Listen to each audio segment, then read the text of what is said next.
이것이 복음이다. 보라, 가인을 죽이는 그 한 남자다. 창세기 4장 15절 말씀입니다. 여호와께서 그에게 이르시되 그렇지 아니하다. 가인을 죽이는 자는 벌을 7배나 받으리라 하시고 가인에게 표를 주사 그를 만나는 모든 사람에게서 죽임을 면하게 하시니라. 복음을 설명하겠습니다. 이사 53장 5절 말씀이요, 주님이 찔리신 것은 우리 허물 때문이요 주님이 상하신 것은 우리 죄악 때문이라. 주님이 징계를 받음으로 우리가 평화를 누리게 되었고 주님의 채찍에 맞음으로 우리가 나음을 얻게 되었습니다. 고린도서 6장 2절 말씀, 보라 지금이라 은혜 받는 것도 구원받는 것도 지금입니다. 예수님은 성령으로 잉태하였습니다. 6월절로 인양 예수님이 우리를 구원하기 위해서 오셨는데, 침례 받으실 때 우리의 모든 죄가 그에게 넘어가고 이제 광야에서 시험 받으실 때에 세 가지 시험을 이기셨습니다. 3년 반 동안 아버지 일을 충실히 하시다가 십자가 못 박혀 돌아가시면서 모든 일을 다 이루었다, 모든 빚을 다 갚았다, 이제 이렇게 말씀을 하였습니다. 그래서 예수님은 구원자요, 치료자요, 회복자가 되십니다. 우리가 거듭나야 된다고 하는 것은 땅에서 태어난 우리가 하늘로서 다시 태어나야 된다, 다시 말하면 말씀으로 다시 태어나야 된다라고 하는 것을 의미합니다. 예수님께서는 성령으로 우리하고 함께 하십니다. 그래서 임마누엘 하신다, 영원히 우리와 함께 하시겠다, 이제 이렇게 임마누엘 하신다. 사도행전 4장 12절 말씀이요, 다른 이름으로서는 우리에게 구원받을 만한 이름을 주신 적이 없다라고 되어 있습니다. 갈라디아 2장 20절 말씀, 내 믿음 말고 예수 그리스도의 믿음으로 살아야 된다라고 했습니다. 베드로전서 1장 9절 말씀, 믿음의 결론이 영혼의 구원을 받는 것이다. 누가복음 12장 20절 말씀이요, 어리석은 사람은 영혼의 구원에 대해서 별로 생각하지 않는다라는 말이고요. 베드로전서 2장 25절 말씀, 우리 믿는 사람들은 영혼의 목자와 감독자이신 예수님에게 돌아왔다라고 했습니다. 베드로전서 4장 10절 말씀, 선한 청지같이 너희가 서로 봉사해야 된다, 다 네 거 아니다라는 말입니다. 잠언 3장 7절 말씀, 스스로 지혜롭게 여기지 마라, 여호와를 경외하며 악을 떠날지어다라고 했습니다. 고린도전서 10장 12절 말씀, 한 걸음이라도 전진하는 사람이 돼야 된다, 서 있으면 안 된다, 그럼 넘어진다.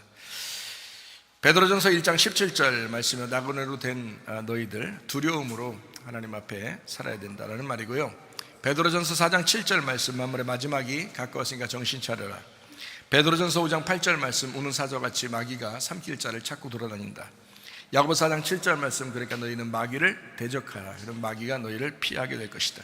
누가복음 21장 34절부터 36절까지 말씀 보니까 방탕함, 술 취함, 생활의 염려로 마음이 둔해지면 그날이 갑자기 임하게 될 것이다. 온 지구상에 이런 일이 다 똑같이 일어나게 된다. 그래서 너희는 능히 예수님 앞에 설 수 있도록 항상 기도하며 깨어있으라 라고 말씀을 하고 있습니다. 어떻게 살아야 되겠다라는 것이 우리가 알 수가 있겠죠. 이 말씀만 잊어버리지 않아도 사실은 참 조심스럽게 주를 위해서 살다 가겠죠. 그죠? 이 말씀만 잊어버리지 않아도. 생활의 염려로 자꾸 이렇게 생활하다 보면 자꾸 생활의 염려로 근심하게 되잖아요. 그러다 보니까 그냥 앞이 깜깜하고 안 보이고 예수님 자꾸 생각 안 나고 그냥 막 자기 이제 주변만, 환경만 보이고 막 이러다 보니까 그냥 후딱 지나고 후딱 일주일 지나서 주님에게 오면은 참 이거 어떻게 된 건가 회개하게 되고 또 다시 살아야 되겠다 하고 부여잡고 이제 또 가는데 또 생활의 염려로 환경으로 보면은 자꾸 이제 헷갈려가지고 또 정신 못 차리고 살다가 또 주님 앞에 예배 드리러 간다 생각하면 또 그때 내가 마음을 다시 잡고 회개해야지. 또 회개라고 하는 것은 한번 그런 마음을 결심을 하게 되잖아요. 그럼 끝까지 그 마음으로, 예수님을 사랑하는 마음으로 끝까지 가는 것을 회개라고 하는 것입니다. 회개했다가 안 했다가 또 회개했다가 안 했다 이렇게 사는 게 아니라 한번 회개하면 끝까지 그 삶을 사는 것을 회개했다 그렇게 말하는 거예요. 진정한 회개가 여러분에게 있으시기를 바랍니다. 성경은 머리, 목, 몸, 다리로 이루어졌습니다. 머리인 하나님의 비밀인 그리스도를 믿고 우리가 구원받으면 침례나 세례를 통해서 우리가 그리스도의 비밀인 교회로 들어옵니다. 그러면 이 교회가 튼튼해지고 건강해지려면요, 교회와 가정이 건강해지고 튼튼해지려면 두 다리로 움직여야 되는데, 전도와 제자훈련, 예배와 선교, 말씀과 기도입니다. 율법과 은혜라고 하는 이 두 가지의 말씀을 가지고 여러분이 잘 이렇게 움직이게 되면요, 교회는 튼튼해지고 가정도 건강한 가정이 될 줄로 믿습니다. 요한복음 1장 1절 말씀이요, 말씀이 하나님이다. 그래서 하나님의 나라는 말씀의 나라다라고 하는 것을 늘 우리가 생각해야 합니다. 창세기 2장 5절 말씀, 예배드리게 하기 위해서 하나님이 인간을 만드시려고 했다. 창세기 2장 7절 말씀, 인간을 만드시고 생기를 그 꼴에 불어넣으신 것은 예배 때문입니다. 하나님과 인간이 서로 교통해야 되기 때문에 같은 영이 필요한 거죠. 창세기 2장 8절 말씀에 에덴 동산을 두시고 거기에서 예배하도록, 농사하도록 만드셨다. 이 농사라고 하는 것은 아바드라고 하는 예배한다라는 단어입니다. 농사한다, 예배한다라는 단어예요. 자, 그래서 마태복음 13장 19절부터 23절까지의 말씀 보니까 길가밭이 있고 돌짝밭이 있고 가시밭이 있다. 이것을 다 갈아엎어서 너희가 좋은 밭 돼서 100배, 60배, 30배 결실을 맺는 것이다. 이걸 예배라 그렇게 말을 해요. 그러니까 이걸 농사 짓는다라고 얘기하죠. 우리의 마음, 양심, 그리고 우리의 가정, 우리 교회를 그렇게 계속해서 갖고 나가는 것입니다. 그것이 이제 예배라고 하는 거죠. 요한복음 4장 23절 24절의 말씀, 하나님은 영이신데 그 예배하는 자를 하나님은 찾으신다. 영과 진리로 예배하는 자를 찾으신다라는 그런 말씀입니다. 디모데전서 4장 5절 말씀과 기도로 너희가 거룩해진다라고 말씀을 했습니다. 말씀을 듣고요, 믿음 생기면 구원받아요. 구원받으면 예배하게 되고요, 예배하게 되면 말씀을 이제 깨닫게 되죠. 나를 발견하게 되고 하나님을 발견하게 됩니다. 그러면 그럴수록 이제 사랑이라는 걸 깨닫게 돼서 서로 사랑하게 되죠. 그러니까 하나님 잘 믿는 사람, 진짜 예수 잘 믿는 사람의 가정이 행복한 것이고요, 진짜 예수 믿는 사람들이 교회에 왔을 때 그 사람이 행복한 것입니다. 그러니까 여러분에게 만약에 천국이 없다면 여러분이 뭔가 잘못된 믿음을 가지고 있는 거예요.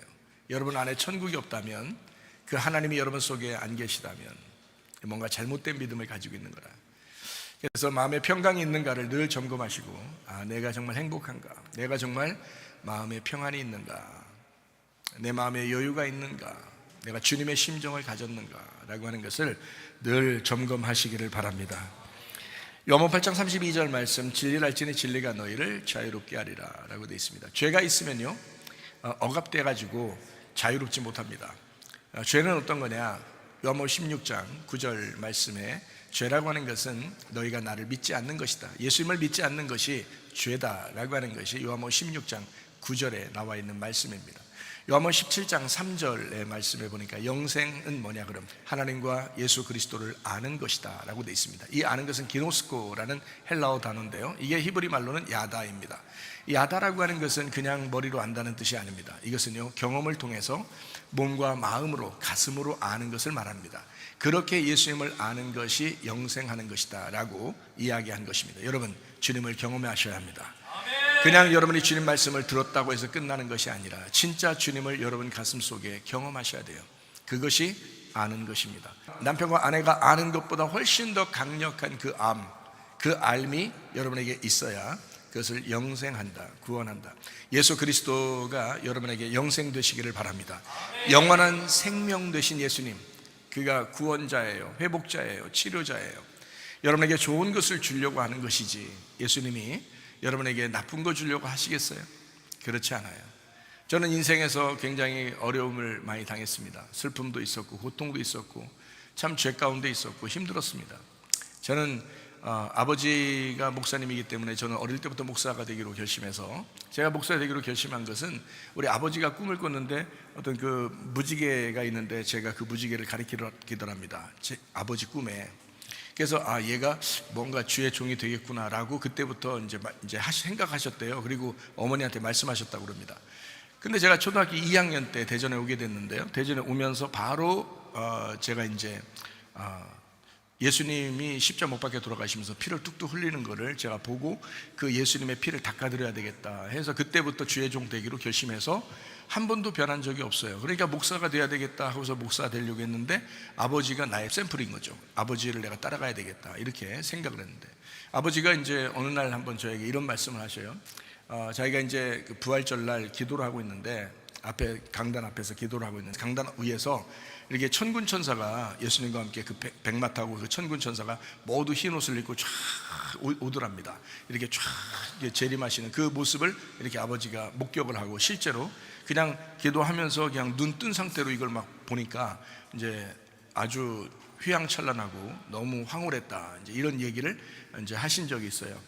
제가 이제 아버지의 그 모습을 제가 따라가야 되겠구나. 아버지가 이제 주의 종으로서 하나님이 선택하신 주의 종이니까 내가 그 아버지를 따라가야 되겠다라고 생각하고 이제 살았는데, 대학교 2학년 때, 신학교 다니던 시절에 대학교 2학년 때 아버지가 돌아가신 거예요. 그러니까 제가 이제 앞에 바라보면서 샘플로 여기던 그 아버지가 돌아가시니까 제가 너무 황당한 거죠.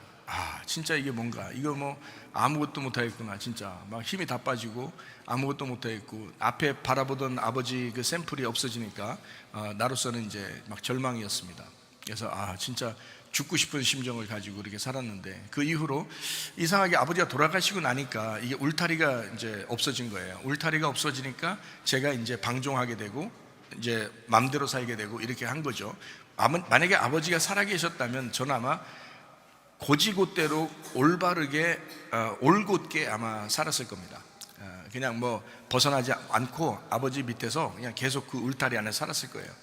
그런데 이렇게 벗어나서 이렇게 살게 되니까 나도 모르게 한없는 그 구렁텅이로 막 빠지는 거예요. 그걸 제가 느끼는 거예요. 느끼면서도 못 빠져나오겠는 거예요. 이상하게 그게 이제 아버지 돌아가시고 난 다음에 약 한 14년에서 20년 사이로 그렇게 그만큼 오랫동안 내가 그 구렁텅이로 빠져들어가는 것을 제가 깨달았어요. 그래서 이제 너무 힘들고 어려워서요, 하나님 앞에 내가 이렇게 살아서는 안 되겠다, 내가 하나님 앞에 돌아가야 되겠다라고 결심하고 하나님 앞에 회개하려고 했는데, 그렇게 회개하니까 그날 하나님께서 이제 나에게 아주 놀라운 걸 가르쳐 주셨습니다. 그게 바로 뭐냐면, 네가 그렇게 잘못하고 있을 때 나는 너와 함께 있었다 그러더라고요. 그 너무 내가 이제 그게 너무 생생해서, 하나님, 내가 잘못했는데 근데 왜 하나님은 나와 함께 하셨습니까?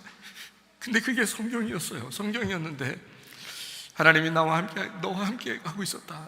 네가 슬퍼할 때 같이 슬펐고, 네가 아플 때 같이 아팠고, 네가 괴로울 때 같이 괴로웠고, 네가 죄 지을 때도 하나님 눈물을 흘리면서 같이 있었다 그러더라고요. 내가 너무 미안한 거예요. 하나님한테 너무 미안해가지고 분명하게 응답을 받아서 너무 미안했어요. 하나님, 내가 잘못했습니다. 용서해 주세요. 내가 다시는 이렇게 살지 않겠습니다. 그렇게 하나님 앞에 고백하고 기도하는데 하나님이 그래요. 네가 잘못한 게 아니다 그러더라고요. 그래도 제 마음속에는 지금까지 나의 잘못이에요. 근데요, 하나님은 그렇게 생각하지 않는다. 네 잘못이 아니야. 그러면서 뭐라 하냐면, 네가 그렇게 잘못할 때 내가 막을 수 있었지만 그냥 두었어. 네가 그렇게 빠져들어가야, 네가 그렇게 휘몰아치는 그 소용돌이 속에 네가 있었어야 네가 다시 건진받았을 때 나를 분명히 알기 때문이다. 그래서 하나님이 그냥 두셨다 그랬습니다. 저를요, 그냥 두셨다. 그러나 내가 너와 함께 있었다 라고 그러더라고요. 하나님 앞에 많이 울었습니다. 하나님께 너무 미안하기도 하고, 내가 어릴 때부터 이렇게 정말 순수하고 순진하게 주님의 종으로서 내가 살려고 했던 그 마음들을 되짚어 보니까 주님 마음이 얼마나 아팠을까 하는 그 생각이 들으니까 너무 안 좋았어요. 그래서 많이 울었습니다. 회개했습니다. 하나님 앞에요. 네가 몰라서 그래. 네가 몰라서 그랬던 거야. 더 눈물 나죠, 더 울죠. 많이 울었습니다. 회개했어요. 내가 다시는 그렇게 살지 않으리라. 내가 이제 주님만 위해 살리라. 주님하고 약속하고 그렇게 이제 살기로 결심한, 그게 회개고요. 그게 은혜 받은 날입니다. 제가요. 그렇게 하고 난 다음에 주님께서요, 내가 이제 그랬죠. 내가 그러면 하나님을 몰랐다 그러니까, 하나님 나를 좀, 하나님 좀 알려주세요. 하나님 좀 알려주세요. 말씀 좀 깨닫게 해주세요. 말씀 좀 알게 해주세요. 그래서 하나님께서 저에게 주신 말씀이 마태복음 21장의 말씀을 통해서 앞뒤로 창세기부터 요한계시록까지를 열어줬다, 이렇게 얘기한 것이 그게 깨달아지고 이해가 되더라는 거예요. 그 말씀이요. 그 다음부터 이제 말씀이 계속 생수처럼 이렇게 흘러나오는 건데, 그 속에서 파면 팔수록 이 생수의 강이 막 흘러나오는 거예요. 너무너무 감사한 거예요. 그래서 목사로서 평생 그 목사의 짐, 목사의 그 숙제가 뭐냐면요, 설교를 어떻게 할까. 목사는 설교하는 사람이니까, 그렇잖아요. 그래서 항상 그것 때문에 고민하고, 어릴 때부터 목사로 되기로 결심했기 때문에 계속 설교에 대한 고민이 있어 왔단 말이에요. 우리 아버지가 이제 돌아가시기 전에 목회하실 때, 그 금요일날 저녁부터 토요일까지는요 아무도 건드릴 수가 없습니다. 아버지를. 왜냐하면 목사님으로서 이게 굉장히 예민한 시간이거든요. 설교 준비해야 되니까. 그래서 금요일 저녁부터 토요일까지는 아버지가 아무 데도 가지 않으시고 어디 이제 한쪽에 이제 이렇게 기도원 같은데, 옛날에는 기도원들이 많았잖아요. 그래서 그런 데 같은데 딱 가가지고 아무도 만나지 않고 오직 그 설교만을 위해서 이렇게 준비하시는 모습을 보면서 저는 이제 아버지 노트, 설교 노트도 보고, 그 다음에 이제 설교 준비하시러 이제 가시는 모습, 그 다음에 갔다 오시는 모습, 가끔가다 나를 이제 데리고 가시니까 내가 가서 이제 옆에서 난 딴 책 보고, 이제 아버지는 이제 설교 준비하시고 이렇게 하는 모습들을 보면서 아버지가 굉장히 고민이 많으신 것을 제가 보았습니다. 설교에 대해서. 그래서 제 나름대로 목사하면은 고민이 설교하는 게 고민이구나 이거를 늘 생각했던 거예요. 설교하는 게 참 고민이겠다. 왜냐면 새벽마다 설교해야죠, 주일날 설교해야죠, 수요일날 설교해야죠, 금요일날 설교해야죠. 계속 설교가 있잖아요. 그 설교 있는데 똑같은 건 또 할 수 없잖아요, 그죠? 똑같은 거 할 수 없으니까 계속 다른 설교를 해야 되니까 자기는 매일 준비해야 되는 거예요. 그래서 그게 목사님은 이렇게 설교가 고민이구나 라고 하는 것을 그때 이제 아버지를 보면서 깨닫고, 제가 이제 설교 준비를 막 미리 해놨어야 되는데 그 해놓으면 해놓을수록 뭔가 이렇게 막 자꾸 이렇게 뭐 갈급한 거예요. 이 갈급한 거. 그래서 안 됐었는데요, 주님 다시 만나면서 주님이 자기를 가르쳐 주겠다라고 하고 난 다음에 말씀을 이렇게 쭉 연결시켜 주니까 세상에 이 설교가 너무 쉬운 거예요. 이 설교가요, 이 설교 준비하는 게 너무 쉬운 거예요. 뭐 할 게 없는 거예요. 할 게 없어가지고 뭐 하지? 할 게 없는 거예요. 설교를 이렇게 뭐 준비를 어떻게 해야 될지를 모르겠는 거예요. 그냥 그냥 밤새도록, 아니 하루 종일 설교 때문에 고민하지 않고 놀아도 이 설교가 계속 흘러나오는 거예요. 이게 한번 이게 쭉 연결되니까요. 제가 그걸 보면서 진짜 하나님이 아버지 일찍 돌아가셔서 제가 좀 안 좋았는데, 너무 슬펐는데 샘플이 없으니까 주님이 나의 아버지가 되셨구나, 주님이 나에게 말씀을 가르쳐 주시는구나. 실제로 그렇게 하셨어요. 하나님이 나의 아버지 되셔서 말씀을 깨닫게 해주셔, 그렇게 해주셨어요. 그래서 저는 이제 그 다음부터 말씀에 대한 고민을 하지 않습니다. 말씀이 너무 행복하고 그냥 말씀을 다 이해가 되고 이럽니다. 너무너무 감사하죠. 이렇게 이런 보잘것없는 나에게 그렇게 말씀을 해주셨으니까 너무 감사한 거죠. 그래서 그때 이제 제가 알게 된 것은 죄라고 하는 게 뭐냐, 이게 하나님을 모르는 것이다, 예수를 모르는 것이 이게 죄다. 그러니까 여러분이 이런 잘못 저런 잘못 하잖아요. 사실은 그것보다 더 중요한 것은 네가 예수를 몰랐기 때문이다. 네가 예수를 몰랐기 때문에, 예수를 믿지 않았기 때문에 그렇게 행한 것이다 라는 거죠. 근본적으로 네가 예수를 진짜 알았고 예수를 진짜 믿었다면, 그 십자가 예수를 진짜 네가 믿었다면 너는 그렇게 살지 않았을 것이다, 이런 거죠. 예수를 진짜 믿는 사람들, 그런 사람들은 죄를 질 수가 없습니다. 그래서요, 영생은 예수님을 아는 것이다, 이렇게 된 겁니다. 그 주님과 동침한 그 주님을 내가 가슴으로 알았어요. 어떻게, 어느 정도냐면요, 이 세상에 누구보다도, 그러니까 가족들 누구보다도 우리 아내를 아는 거는 이건 너무 쉬운 거, 이건 껌과 같은 거예요. 하나님을 알게 되니까, 이 하나님과 동침하고 하나님과 알게 되니까 다른 건 아는 거는 굉장히 쉬워요. 이건 아주 쉬워요. 간단한 것들이에요. 근데 하나님을 아니까요, 이 모든 것들이 그 안에 포함되어 있어요. 그 하나님을 아니까, 그 하나님과 그 주님을 알게 되니까 너무 행복한 거예요.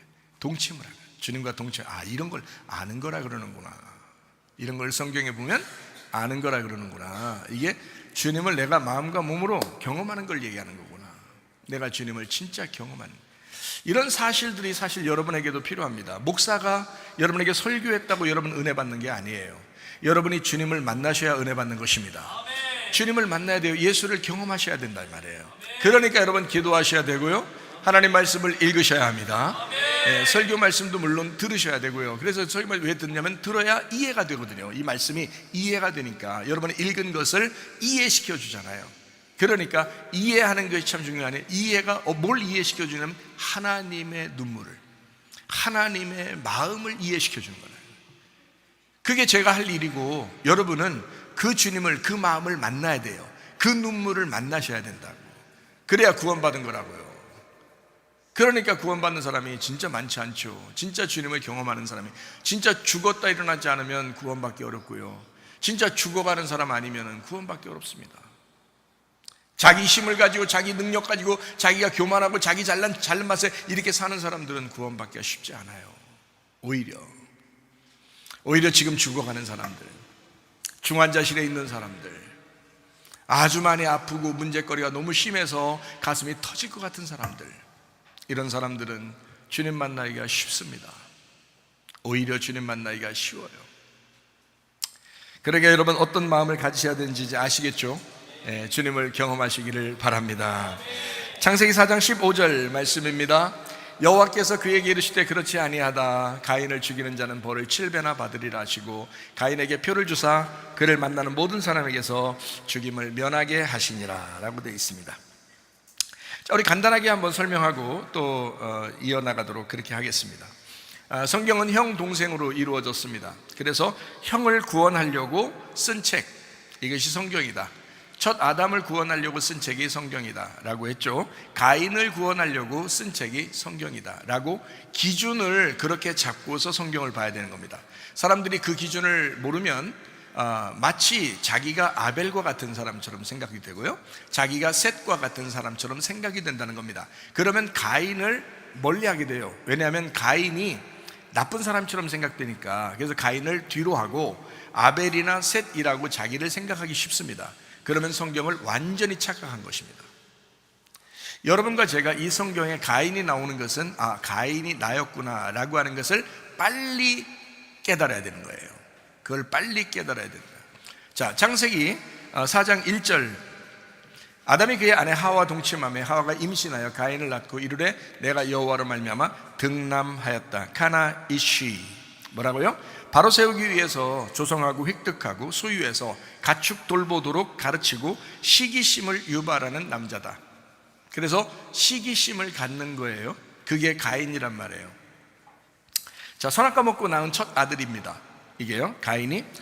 아벨은 누구냐? 아벨이라고 하는 사람, 창세 4장 2절 말씀입니다. 가인의 아벨을 낳았는데 아벨은 양치는 자고 가인은 농사하는 자였더라. 그러니까 누가 누구를 구원하는 자가 돼야 되는 거예요? 양을 치는 자가 농사 짓는 자를 구원하는 겁니다. 그렇죠? 원래 인간을 만드실 때 인간을 뭐 하라고 만들었다고 했어요? 농사하라고 만들었다 그랬죠. 인간을, 그죠? 창세기 2장에 보면 인간을 만드실 때 농사하라고 만들었잖아요. 농사가 다른 말로 뭐예요? 예배라고 그랬죠.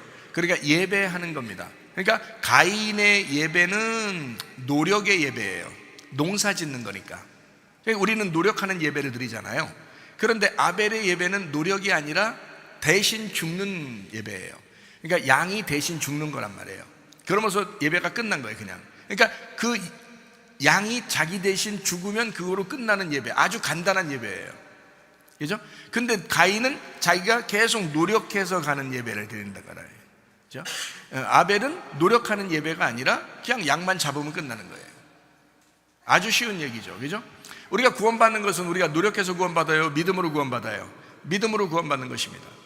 그렇게 가축을 돌보게 하기 위해서 이거를 이제 하나님이 가죽옷을 입혀주시고 깨닫게 해주신 것인데, 이거를 아담과 하와가 그걸 알았던 거예요. 그래서 가인이라고 하는 사람을 낳고 등남하였다라고 한 것이고요.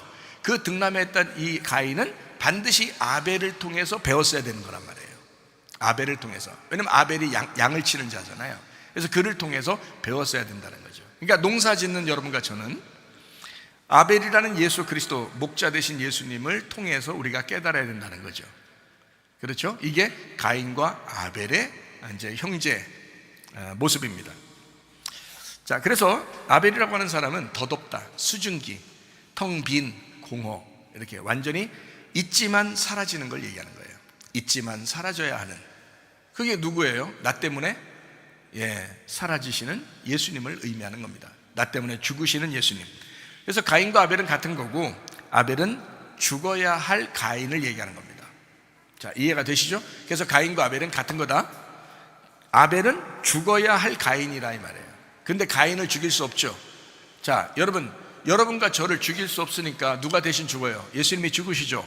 죽어야 할 나를 위해 죽으신 예수가 아벨이죠. 그러니까 그 예수님이 나 때문에 죽으셨는데, 그걸 그 말이에요. 나를 위해서 내가 죽어야 할 그 자리에 예수님이 있는 거잖아요. 그러니까 죽어야 할 내가 예수님이었다고요. 그러니까 예수님 시점 못 박혀 돌아가실 때는 지금 거기에 누가 보여야 돼요? 내가 보여야 된단 말이에요. 근데 여러분 예수 믿을 때 그렇게 보나요?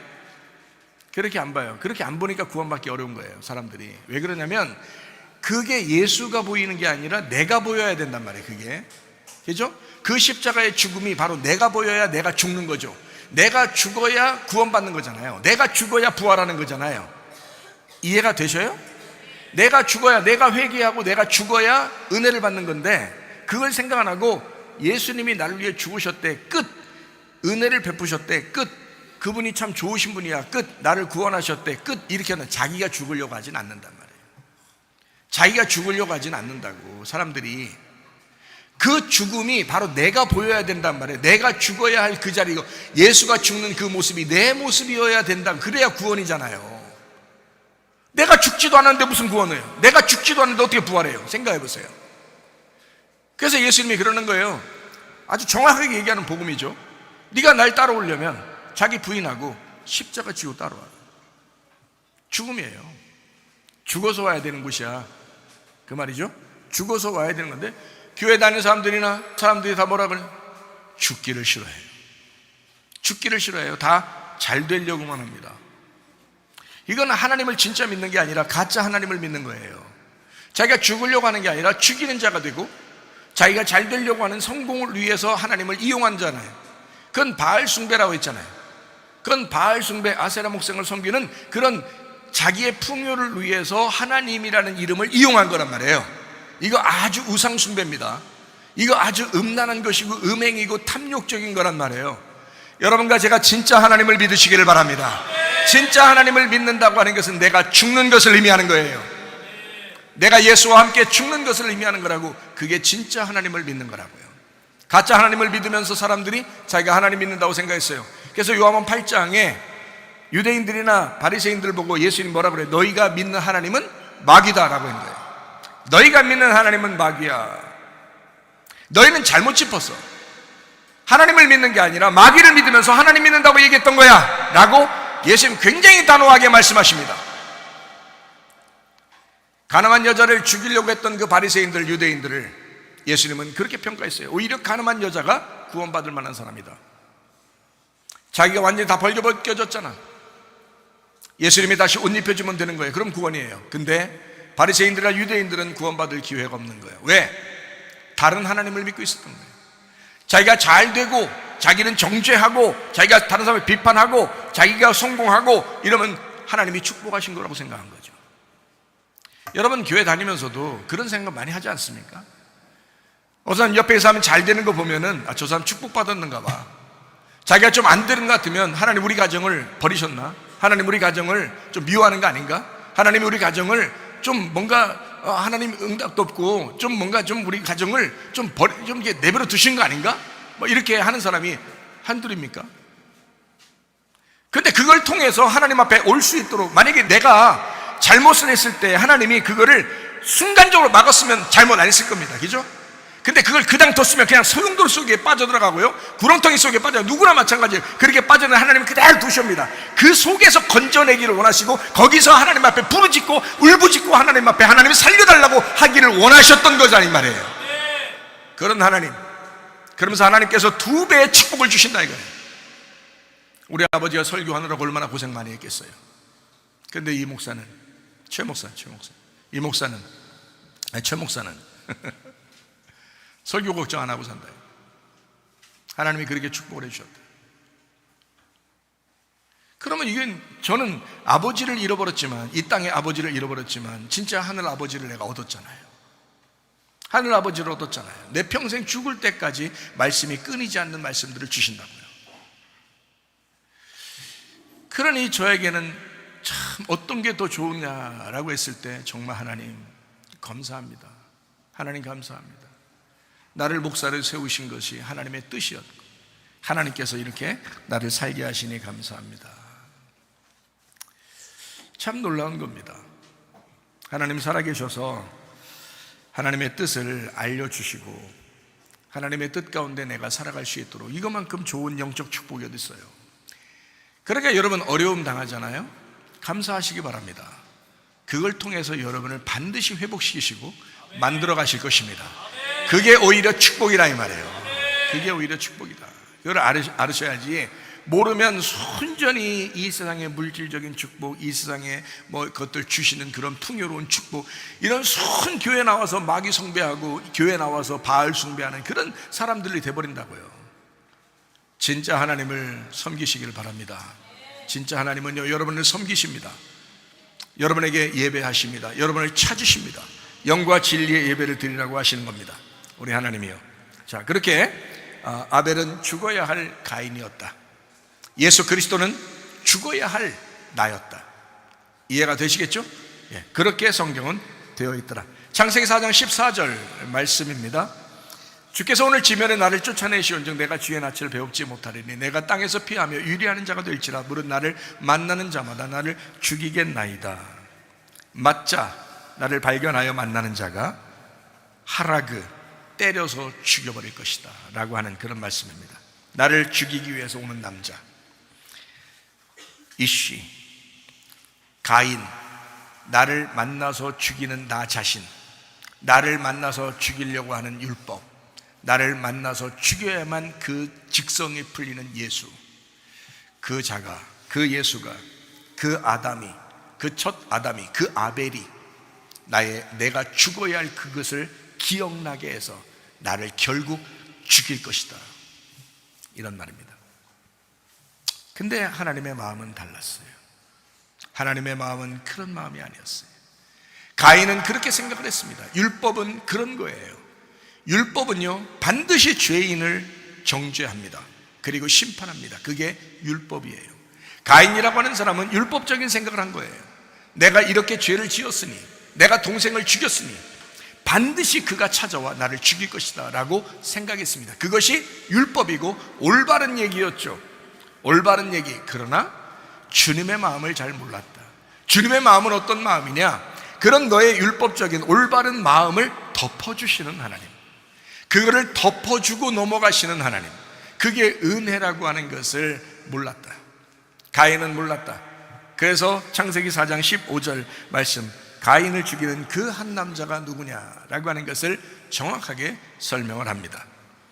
여호와께서 그에게 이르시되 그렇지 아니하다. 가인을 죽이는 자는 벌을 7배나 받으리라 하시고 가인에게 표를 주사 그를 만나는 모든 사람에게서 죽임을 면하게 하시니라.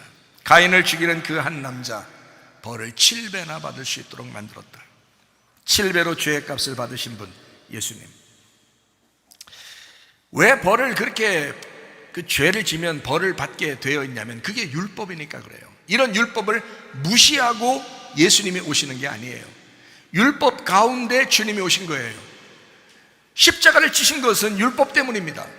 율법의 법이 그렇기 때문에 그 법을 무시하면 안 되고 그 법대로 와서 죽어야 되는 거예요. 그 율법의 법. 다시 말하면 내가 죄를 지었으니 정죄당하고 심판당하고 죽임당하는 것이 마땅하다라고 하는 가인의 말은 율법적이고 그게 정확한 말이었단 말이에요. 그거를 주님께서 아시죠. 하나님이 아시죠. 그런데 하나님은 어떻게 말씀하셔요? 맞아, 그 말이 맞아. 그렇지만 주님이 말씀하십니다. 너를 죽이는 자는 벌을 7배나 뒤집어 씌워서 죽여버릴 거야. 그게 누구예요? 자기 아들입니다. 율법을 없애버린다는 말이 아닙니다. 율법을 무시해버린다는 말이 아닙니다. 율법을 반드시 지켜서 끝내버리겠다는 말입니다. 그 율법적으로 내 아들을 죽일 거야.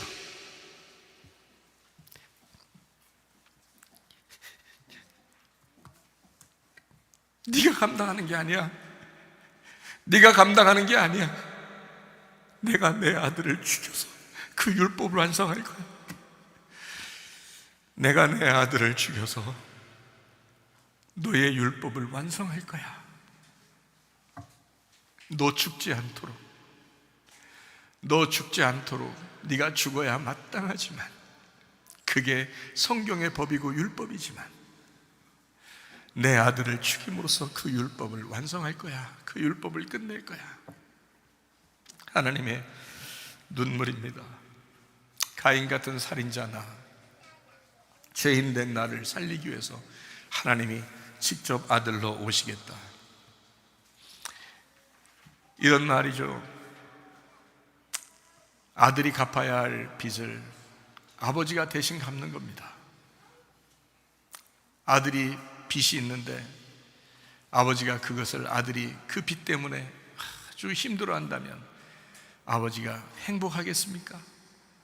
생각해봐요. 아버지는 아들의 빚을 갚아주려고 할 것입니다. 하나님 아버지가 그런 마음이었어요. 다 이루었다.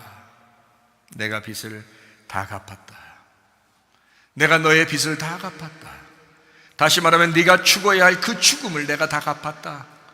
네가 죽어야 할 그 자리에 내 아들이 죽었다. 그래서 빚을 다 갚았다. 내 아들은 너보다 7배나 귀중한 아들이야. 내 아들은 너보다 7배나 귀중한 아들이야. 그런데 그 7배 완성한 그 완전한 내 아들을 죽일 거야. 그래서 너를 구원하고야 말 거야. 그게 예수 하나님의 마음이란 말이에요. 이해가 되시죠? 여러분, 그런 하나님에게 여러분 예배 드린다고 온 것입니다. 그런 하나님에게. 그런데 대충 예배 드리고 집에 가면 되겠습니까? 이 하나님을 늘 생각하시기를 바랍니다. 하나님이 이런 하나님이시구나, 하나님이 나를 이렇게 사랑하시는 하나님이시었구나 라는 것을 깨닫기만 하면 무슨 죄 짓고 싶겠어요? 뭔 잘못하고 싶겠어요, 여러분? 이 땅에 내 마음대로 내 뜻대로 가짜 하나님 믿으면서 그렇게 살고 싶겠어요? 아니죠. 진짜 하나님을 섬기고 싶죠. 진짜 하나님하고 동행하고 싶죠. 이해가 되시죠? 우리 그 하나님과 동행하다 주님 만나시기를 바랍니다. 창세기 4장 16절 말씀이요, 가인이 여호와 앞을 떠나 에덴 동쪽 놋 땅에 거주했다. 놋이라고 하는 게 노드, 누드라고 합니다. 방랑하고 유리하며 한탄스럽게 슬퍼하는 사람, 그 장소, 거기에 거하고 있었다라는 겁니다. 우리는 누구나 이 땅에 사는 동안 다 슬퍼합니다. 참 세상이 참 쉽지 않구나, 참 세상이 만만하지 않구나 라는 것을 늘 깨닫습니다. 가인도 마찬가지였습니다. 그렇게 구원을 약속받고 떠나 그곳에서 수고하며 유리하며 방랑하는 그 놋의 장소에 가인이 있는 그 모습입니다. 마태복음 11장 12절 말씀이요, 슬퍼하는 자가 천국을 침노하여 하나님 앞에 들어가는 그런 모습. 그래서 동쪽에서부터 서쪽으로 가는 그런 모습이죠. 뜰에서 지성소로 가는 그런 모습이라 했습니다. 창세기 4장 17절 말씀입니다. 아내와 동침함에 그가 임신하여 에녹을 낳고 가인이 성을 쌓고 그의 아들의 이름으로 성을 이름하여 에녹이라 이렇게 말씀했습니다. 에녹이 두 번 나오니까 헷갈린다, 그런 사람도 있죠, 그죠? 창세기 4장에 에녹이 있고 그 다음에 창세기 5장에 에녹이 있거든요. 그래서 에녹이 나오니까 좀 헷갈린다라는 사람도 있는데 이름은 똑같아요. 이름은요, 하노크라고 해서 봉헌된이라는 이름입니다. 그러니까 가인이 에녹을 낳고 봉헌된 아들이다 라고 그렇게 이름을 불렀습니다. 그 아담과 하와가 가인을 낳고 등남하였다 라고 한 것과 마찬가지의 일입니다. 그러니까 가인은 에녹을 보면서 자기를 발견했을 겁니다. 그가 나를 위해서 봉헌된 자다 라고 생각하고 살았을 겁니다. 이 가인이라는 사람이요, 자기를 대신하여 봉헌된 한 아들, 그러니까 아담과 하와가 선악과 먹고 자기를 위해서 자기를 깨닫게 해주는 아들 등남했다라고 이야기했죠. 마찬가지로 이 가인은 에녹을 낳고 자기를 깨닫게 해준다라고 봉헌된 아들이다라고 했습니다. 자, 이제 가인이라고 하는 사람, 아벨이라는 사람이 또 나오죠. 아벨이라고 하는 사람이 이제 죽잖아요. 그러니까 아벨 대신에 이제 셋이라고 하는 아들이 나왔죠. 그래서 그게 창세기 4장 25절의 말씀입니다. 아담이 다시 자기 아내와 동침하매 그가 아들을 낳아 그의 이름을 셋이라 하였으니 이는 하나님이 내게 가인이 죽인 아벨 대신에 다른 씨를 주셨다라고 했습니다. 한 아들 셋이라는 쉐트 대치돼서 놓은 아들, 그러니까 하나님이 대치용으로 아벨이 빠지니까 셋이라고 하는 아들을 이제 대신 주신 거예요. 아담과 하와에게 직접 주신 아들입니다. 그러니까 아담과 하와에게 직접 아들이 있었는데 그건 세 아들인 거예요. 하나는 가인, 하나는 아벨, 그 다음에 셋이라는 세 아들이 있었죠. 우리가 하늘나라 올라가는 또 성경을 깨닫는 길이 며칠 길이라고 했어요? 3일 길이라 그랬겠죠. 왜 그런지 아시겠죠? 그리고 애굽에서부터 가나안까지 가는 게 며칠 길이에요? 3일 길이에요. 몇 단계예요? 3단계죠. 노아 방주가 아래층부터 위층까지 몇 층계로 되어 있어요? 3층으로 되어 있죠. 모든 성경이 다 이렇게 3단계를 알게 해줘. 3단계를 알게. 뭐를 알려주기 위해서? 두 아들을 알려주기 위해서 3단계를 알려준 거예요. 이 두 아들은 두 개의 하나예요. 하나들이죠. 그래서 하나로 만드는 아들, 이거를 하나로 알게 하는 아들이 이 땅에 오셨는데 그가 바로 독생자라 그런 겁니다. 독생자라는 단어는 하나로 알게 하는, 하나를 만들려고 온 자다라는 뜻입니다. 독생자. 그 독생자 하나를 만들려고 오신 자, 그가 두 아들을 설명하는데 3단계로 알려준다라는 그런 말입니다. 그러니까 가인, 아벨, 셋 이렇게 3단계로 알려주는 거죠. 무슨 말인지 아시겠죠? 그러니까 아벨에 해당하는 장소가 장소로 따지면 어디예요? 애굽 광야 가나안에서 광야라는 장소죠. 그러니까 광야는 뭐 하는 장소예요? 지금 우리 교회 같은 데인데요. 광야는 뭐 하는 장소예요? 죽는 장소입니다. 아벨처럼 죽는 자가 셋으로 부활하는 장소가 가나안 땅이에요. 그러니까 가나안 땅은 부활의 장소죠. 광야는 죽는 장소고요. 그리고 애굽은 원래 이 땅에서 태어난 장소고요. 이해가 되겠어요? 그래서 애굽에 태어난 우리가 광야로 가서 죽으면 가나안 땅에 부활해서 살게 된다라는 3단계의 말씀입니다. 가인, 아벨, 셋 이렇게. 그래서 셋이라는 아들을 하나님이 주셨다. 그래서 이제 셋이라는 아들을 통해서 이렇게 성경이 쭉 예수님의 족보가 나오는 건데 그게 아담, 그 다음에 셋, 그 다음에 에녹, 그리고 노아, 그리고 이제 아브라함, 그 다음에 다윗, 그 다음에 예수님. 뭔가 좀 이렇게 다 연결되는 걸 알겠죠, 그죠? 성경에 나오는 건 다 그 인물들을 설명하려고 써놓은 거거든요. 그래서 아담, 셋, 에녹, 노아, 예수의 족보 이렇게 쭉 이어지는 그런 말씀입니다. 창세기 5장 24절 말씀이요. 에녹이 하나님과 동행하더니 하나님이 그를 데려가심으로 세상에 있지 아니하였더라. 자, 창세기 4장 25절을 읽고 창세기 5장 24절을 읽으니까 어때요? 마치 가인의 아들 에녹이 여기서 또 셋의 아들로서 이제 그냥 에녹이 또 나오는 줄 알겠지만 틀린 에녹이에요. 동명이인입니다. 가인의 아들 에녹은 가인을 깨닫게 해주려고 나온 아들이고요. 그리고 가인을 위해서 봉헌된 아들이고요. 여기 창세기 5장 24절의 이 에녹은 셋의 자손 에녹입니다. 셋의 자손 에녹. 그래서 하나님과 동행한 할라크, 하나님과 보조를 맞추어 똑같이 함께 걸어간 그 하나님이 데리고 가셨다. 라카흐, 취하여 빼내가셨다. 한마디로 말하면 세상에 있지 아니했다 이런 말인데요. 세상에 있지 않았다라는 아인이라는 말, 존재하지 않았다, 사라져 없어졌다는 말입니다. 자, 그러니까 여러분 예수 그리스도가 부활 승천하시면서 어떻게 해요? 없잖아요, 이 땅에. 그죠? 이 땅에 없잖아요. 예수님 여기서 좀 걸어 다녔으면 좋겠는데, 그죠? 예수님 설교하러 오신다면 제가 옆에 여기 앉고 예수님 여기 딱 서 계시면 진짜 멋있을 텐데, 우리 교회시죠? 세계에서 가장 유명한 교회가 될 텐데요. 그렇게 되면. 근데 예수님 안 보인단 말이에요. 이 형편없는 하찮은 나 같은 놈 하나 세워놓고 예수님 안 보인단 말이에요. 그러니까 여러분이 볼 때 저를 상당히 우습게 여기지 않죠. 우습게 여기지 않는 사람들만 앉아있죠. 자, 어쨌든 자, 우리 이제 이런 멋있는 예배당이 아니고 멋있는 목사도 아닌데 예수님이 부활 승천해서 안 보였단 말이에요. 사라져 없어졌다. 이게 에녹입니다. 이게 에녹. 에녹이 주님과 동행하다가 사라졌다 이 말이에요. 똑같은 상태란 말이죠. 그러면 지금 우리가 이제 누구와 함께 있어요? 영의 하나님. 영의 하나님. 영으로 함께 하신다. 이게 바로 성령님이시죠. 성령이 우리와 함께, 저와도 함께하고 여러분도 함께하고, 그죠? 그래서 다 같이 영으로 함께해서 이게 바로 없어진 것 같지만 지금 우리와 함께하는 거죠. 그게 없어진 것 같지만 지금 우리와 함께하는. 그래서 에녹이라는 이 말씀을 읽을 때 영적으로 여러분과 제가 어떻게 해요? 깨닫게 되죠. 아, 주님과 동행하니까 부활 승천하는 이렇게 하나님과 함께 있구나. 그래서 이 땅에선 사라진 사람들이겠구나. 그래서 에녹을 볼 때 어떤 사람이라고 여겨야 되는 거예요? 아, 땅에 살고 있었지만 땅에서 안 보이는 사라진 사람, 땅의 운명에서 벗어난 사람, 그죠? 땅의 운명에서 벗어나 하늘로 옮겨진 사람, 하늘의 삶을 사는 사람. 자, 우리 교회에 있는 사람들이 땅에 속한 사람들이에요, 하늘에 속한 사람들이에요? 하늘에 속한 사람이 되면 에녹이라 이 말이에요. 여러분이 에녹이라는 거죠. 에녹이 딴 데 있고 여러분 여기 딴 데 있으면 뭐 성경을 왜 보는 거예요 도대체가?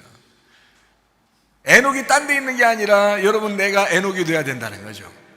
예수님이 에녹인 거죠, 그죠? 하나님과 동행하셨던 예수님은 그렇게 사라진, 다시 말하면 이 땅의 삶을 사는 게 아니라 이 땅에 속한 사람이 아니고 하늘에 속한 사람으로 옮겨진 사람이라는 거죠. 자, 여러분과 저 에녹과 같이 이 땅에서 옮겨진 사람이 되셔야 합니다. 예, 하늘에 속한 사람이 되셔야 합니다. 그게 에녹이라는 사람이에요. 하늘에 속한 사람 노래만 부르지 말고 말해요. 하늘에 속한 사람, 나는 하늘에 속한 사람 노래만 부르지 말고 그게 에녹이라고요. 그게 에녹.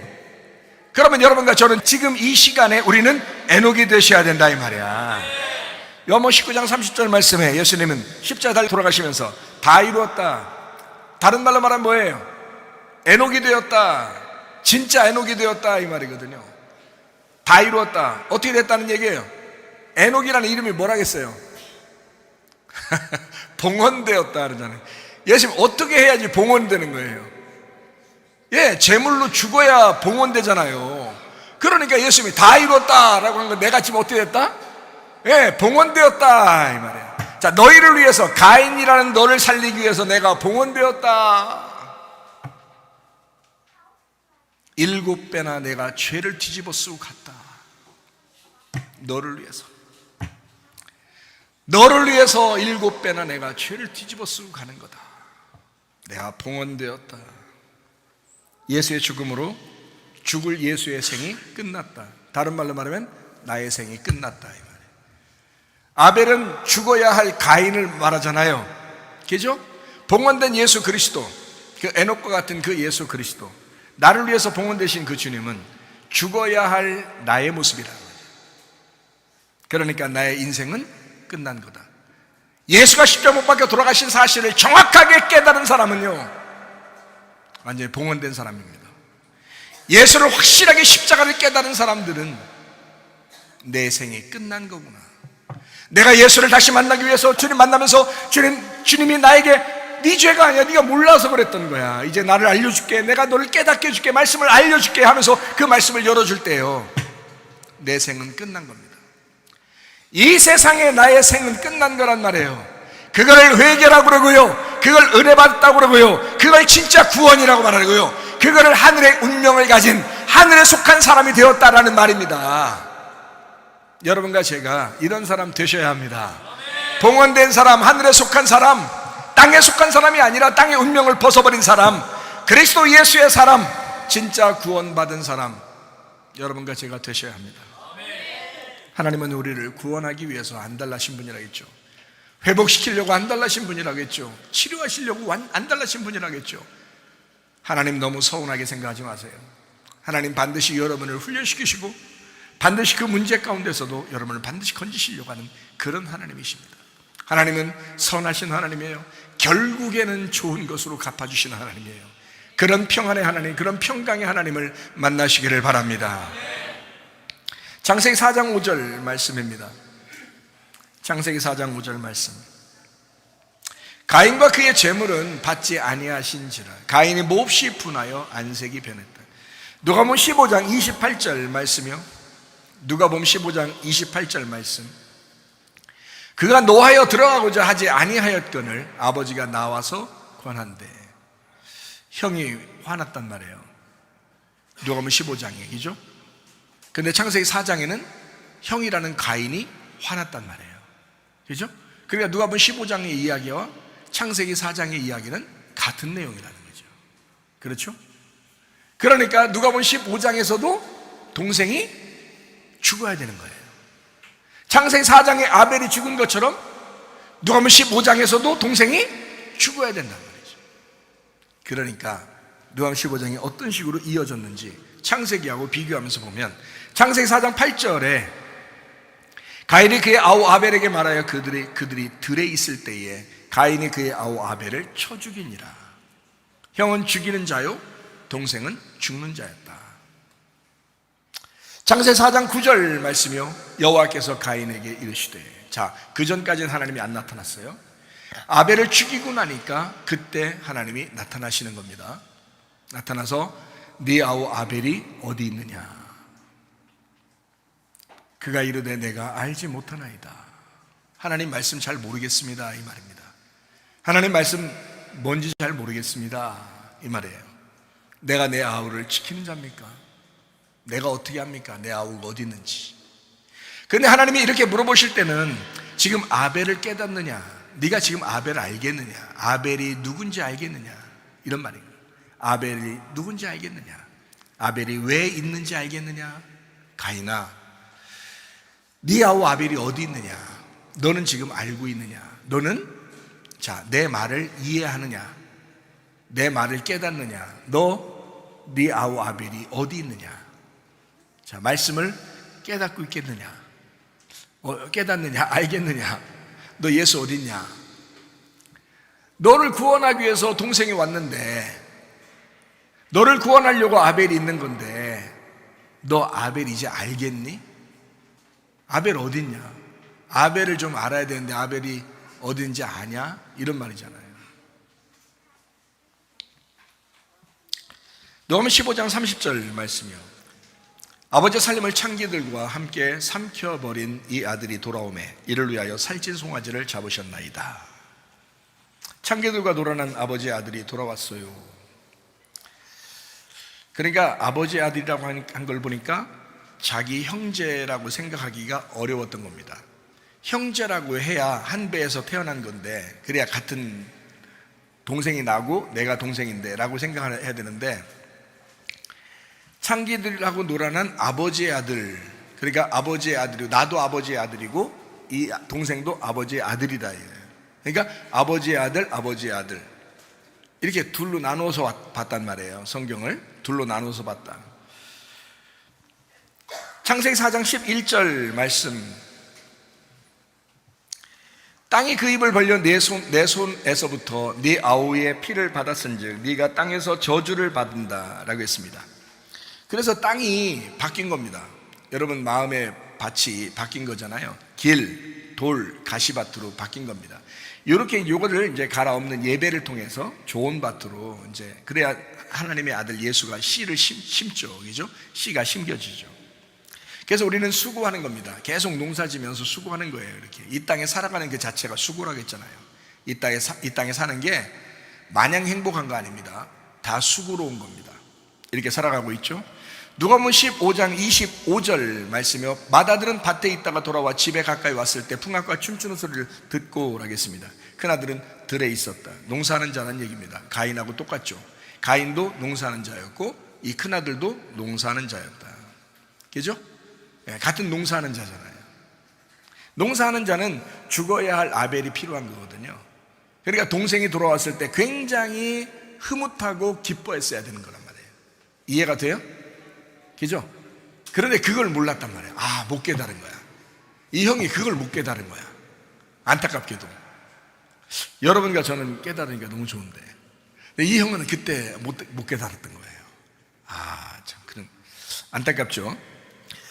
그럼 이제 여기에 이 아벨이라고 하는 양, 주님이 찾는 예배, 요거를 발견했어야 된단 말이죠. 아담도 농사하는 자고 가인도 농사하는 자고 여기 형도 농사하는 자란 말이에요. 다 농사하는 자예요. 근데 그 예배가 영과 진리 예배가 돼야 되잖아요. 어린 양이 필요하다고요. 예수 그리스도가 필요하다고. 근데 그거를 못 깨달은 거예요. 자기한테 필요한 아벨, 자기한테 필요한 동생, 나에게 필요한 예수, 이게 필요했던 건데 그거를 몰라. 그냥 예배하는 사람들이. 이러니까 이제 가인의 예배를 드리는 거예요. 사람들이요. 그렇게 만드는데, 그래서 우리가 뭔가 찾아가는 예배를 농사라고 그러고요, 하나님이 우리를 찾아오시는 예배를 어린 양 예배라 그러는 겁니다. 하나님이 우리를 찾아오시는 예배. 찾아오면 반드시 죽어야 하는 죽음, 제물이 필요한 거죠. 그 제물이 어린 양이란 말이에요. 피가 흘려진 그 제물, 생명을 우리에게 주신 그 주님. 그래서 이 땅에 오는, 찾아오는 예배. 우리는 찾는 예배를 했지만 하나님은 우리를 찾아오시는 예배를 드리려고 하신다. 창세기 4장 15절 말씀이요, 여호와께서 그에게 이르시되 그렇지 아니하다 가인을 죽이는 자는 벌을 7배나 받으리라 하시고 가인에게 표를 주사 그를 만나는 모든 사람에게서 죽임을 면하게 하시니라. 가인을 죽이지 못하게 했어요. 다시 말하면 구원의 길이 오면 해결되기 때문에 그때까지 하나님은 표를 주고 구원하시려고 보류하신단 말이에요. 이 땅의 모든 인간들은요, 사실은 구원받기 위해서 태어나신 거고요, 이 땅의 모든 인간은 천국에 하나님의 사랑받기 위해서 태어나신 사람들입니다. 문제는 내가 하나님을 거부하느냐 하나님을 받아들이느냐 하는 거죠. 그 7배의 그 저주를 받으시고 죽으신 예수 그리스도, 그분을 내가 받아들이고 하나님의 아들이 되겠느냐, 아니면 그분을 계속 거부하는 삶을 살겠느냐 하는 거죠. 누가복음 15장 31절 32절의 말씀 보니까 아버지가 이르되 예 너는 항상 나와 함께 있으니까 내 것이 다 네 것이로되. 이 네 동생은, 자 여기서는 이제 아버지의 아들이라고 하지 않고 동생이라고 했잖아요, 그죠? 네 동생, 그러니까 아버지 밑에 형과 동생이 똑같다는 얘기입니다. 너도 내 아들이고 얘도 내 아들이야. 똑같은 동생이야. 그러니까 네 동생이야. 네 동생은 죽었다가 살아났으며 내가 잃었다가 얻었기로 우리가 즐거워하고 기뻐하는 것이 마땅하지 않냐? 다시 말하면 네 동생이 너의 구원을 위해서 존재하는 것인데 죽었다가 왔잖아. 얼마나 감사하냐. 너의 죽음과 부활을 동생이 가르쳐 주는 건데 그거를 이 동생이 알려주는 거야. 얼마나 감사한 일이야. 얼마나 기쁜 일이야. 이거 잔치할 일이잖아.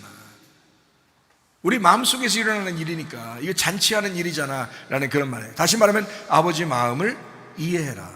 네 동생은 죽었다가 살아났어. 예배가 무엇인지를 정확하게 알려주는 자고 하나님의 마음을 아는 자가 됐어. 너에게 가르쳐주는 그 동생. 창세기 4장 10절 말씀입니다. 이르시되 네가 무엇을 하였느냐? 네 아우의 핏소리가 땅에서부터 내게 호소하느니라. 제물이 됐다는 얘기입니다. 아벨이 제물 됐다는 얘기예요. 제사하는 자를 원하는 게 아니라 하나님은 제물을 원하신다는 거죠. 예배하는 사람을 원하는 게 아니라 예물을 원하신단 말이에요. 너 무엇을 가지고 왔느냐? 너의 제물이 아벨이야. 그 핏소리가 내게 들린다, 이 말이거든요. 누가복음 15장 32절 말씀입니다. 이 네 동생은 죽었다가 살아나 너의 제물이 되었잖아. 너의 제물이 되었잖아. 이 제물, 동생이라는 제물이 없으면 너의 예배는 헛거야. 예수라고 하는 이 동생, 죽었다가 살아났으며 잃었다가 얻은 그 제물이 있어야 예배가 되는 거예요. 이제 말씀을 정리합니다. 우리는 이 땅에 살면서 자기가 가인이면서 마치 자기는 굉장히 옳은 의로운 사람처럼 살아가는 사람들이 꽤 많습니다. 그러나 마지막 때입니다. 여러분 정신 차리셔야 돼요. 말씀을 다시 한번 정리하면서 읽고 마치도록 합니다. 베드로전서 1장 17절 말씀입니다. 나그네로 있을 때를 두려움으로 지내야 된다. 너 함부로 살지 마라. 네 인생은 예수의 거다. 예수라는 재물 때문에 네가 지금 존재하고 살아가는 거야. 너 예수를 깊이 생각해야 돼. 베드로전서 4장 7절 말씀이요 만물의 마지막 가까웠으니 정신 차리고 근신하여 기도해야 된다. 베드로전서 5장 8절 말씀이요 근신하라 깨어라 너희 대적 마귀가 우는 사자같이 두루다니며 삼킬 자를 찾고 있다. 너희가 삼킬 자가 되면 안 된다. 너 정신 차려야 된다. 빛의 갑옷을 입어야 된다. 전신갑주 입으셔야 된다. 그래서 우리는 승리하는 사람 되길 바랍니다. 야고보서 4장 7절 말씀 그런즉 너희는 하나님께 복종해라. 마귀를 대적해야 된다. 그리하면 너희를 피하게 될 것이다. 그렇게 하는 방법은 빛의 갑옷을 입는 방법이다. 전신갑주 입는 방법이다. 누가복음 21장 34절부터 36절까지 말씀을 읽고 마치도록 하겠습니다. 너희는 스스로 조심하라. 그렇지 않으면 방탕과 술 취함과 생활의 염려로 무겁게 될 것이다. 또 그날이 갑자기 덫과 같이 너희에게 임하게 될 것이다. 그래서 너희는 깨어 있어야 된다. 모든 사람에게 이루어지는 이 모든 일들이 너 깨어 있어야 된다. 깨어 있어야 이 일이 다 해결될 것이다. 깨어 있어 기도하는 사람 되길 바랍니다. 마지막 때입니다. 뭐 마지막 때라고 계속 뭐 주님의 그 부활 이후로 계속 지금까지 마지막 때인데요. 그래서 지금을 뭐 말세 지말이다 이렇게도 얘기해요. 마지막 때의 마지막 때다라고도 얘기하는데요. 여러분, 진짜 그리스도 안에서 마지막 때라고 우리는 알고 살고 있습니다. 많은 사람이 구원받는다면 뭐 다행이겠지만 많은 사람이 구원받을 것 같지는 않습니다. 예수를 진짜 믿는 사람들이 얼마나 될까? 다시 말하면 예수를 진짜 믿지 않는다면 죄 가운데 있는 사람이다. 예수를 진짜 믿는 사람이 돼야 그 죄에서 벗어난 영생을 얻는 사람이 된다. 그래서 하나님을 잘 알아야 된다. 예수를 잘 알아야 된다. 그 말은 예수와 동침할 정도로 그분을 깨달아야 된다라는 말이거든요. 그분과 하나가 되어야 된다. 그분을 경험해야 된다. 이런 말이거든요.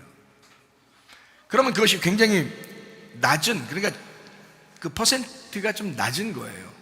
좁은 문 좁은 길 이렇게 가는 사람들만 천국에 가는 거니까 너무 많은 사람이 가는 건 아닌 것 같아요. 그러면 여러분과 저는 어떻게 돼요? 진짜 하나님의 계획대로 내가 살고 있는가? 하나님의 뜻대로 내가 살고 있는가? 주여 주여만 하고 있는 것은 아닌가? 아벨의 예배를 받으신 것은 가인을 구원하기 위해서입니다. 여러분을 버리려고 그런 게 아닙니다. 퍼센트가 아주 적고 좁은 문을 만들고 좁은 길을 만들었던 것은 여러분을 버리려고 하는 하나님의 마음이 아닙니다. 어쨌든 구원하는데 길이 좁다는 거죠. 어쨌든 구원하고 싶은데 문이 좁다는 거죠. 다시 말하면 예수만 길이고 예수만 진리고 예수만 생명이니까 그 길이 협착해요. 길이 좁아요. 문이 작아요. 예수라고 하는 그분만 제대로 깨달아야 가는 길이란 말이에요. 그러면 예수를 진짜 깨달았느냐 이거예요. 문제는 예수를 진짜 깨달았느냐. 예수만 십자가 못 박혀 돌아가실 때 그냥 나를 구원하셨구나라고 그것으로 끝나는 거냐, 아니면 네가 죽어야 할 예수, 네가 죽어야 할 예수, 너를 위해서 죽어야 할 예수, 네가 죽는 모습이 보이느냐는 겁니다. 예수가 죽는 것이 너의 죽음으로 보이는가? 우리는 어쩌면 가짜 하늘, 가짜 하나님, 가짜 믿음 가지고 살아가는 것은 아닌가? 진짜 하늘을 만나시고 진짜 믿음 가지고 진짜 하나님을 섬기는 사람들이 되셔야 합니다. 지금 시대에 어떻게 하겠어요? 만물의 마지막은 가까웠다 하는데 우는 사자와 같이 마귀는 삼킬 자를 찾고 있다 그러는데 어떻게 살았으면 좋겠어요? 여러분, 저는 아주 간절합니다. 저는 주님을 그렇게 간절하게 만났어요. 왜냐하면 제가 너무 힘들었고 주님을 그렇게 만나지 않으면 정말 죽을 것 같았어요. 저는 정말 간이 저리도록 만났어요. 간절하게 진짜 간이 저리도록 그렇게 만났어요, 주님을. 그러니까 막 사무치는 거예요. 잊어버릴 수가 없어요, 그 주님을. 그럼 여러분도 간절하냐 이거예요. 예수님을 간절하게 한번 구하고 있느냐 이거예요. 여러분 진짜 간절하게 주님을 찾고 있느냐 이거예요. 예수님을 진짜 간절하게 만나기 위해서 문을 두드리고 있느냐 이거예요. 저는 그래서 여러분에게 조언합니다. 기도하시길 바랍니다. 여러분에게 다시 한번 조언합니다. 말씀을 읽으시길 바랍니다. 가인과 아벨이라고 하는 죽이는 자와 죽는 자라고 하는, 여러분은 죽이는 자입니까? 아니면 죽는 자입니까? 이제까지 여러분은 죽이는 자로 살았지만 여러분 오늘부터는 예수 그리스도와 함께 죽는 자가 되시기를 바랍니다. 우리 한번 기도하겠습니다. 우리 하나님 아버지, 사랑과 은혜를 감사드립니다. 하나님 우리가 주의 뜻대로 살다가 주님 만나게 하옵소서. 내가 예수를 죽이는 자였으나 하나님 내가 죽는 자가 되게 하시고 나를 부인하고 내 자신의 십자가를 지고 주님을 따르다가 주님 만나게 하옵소서. 주의 사람으로 살다가 주님 만나게 하옵소서. 예수님 존귀하신 이름 받들어 기도 올리옵나이다. 아멘. 주님 감사합니다. 우리 하나님 아버지 함께 하시고 사랑하심을 믿습니다.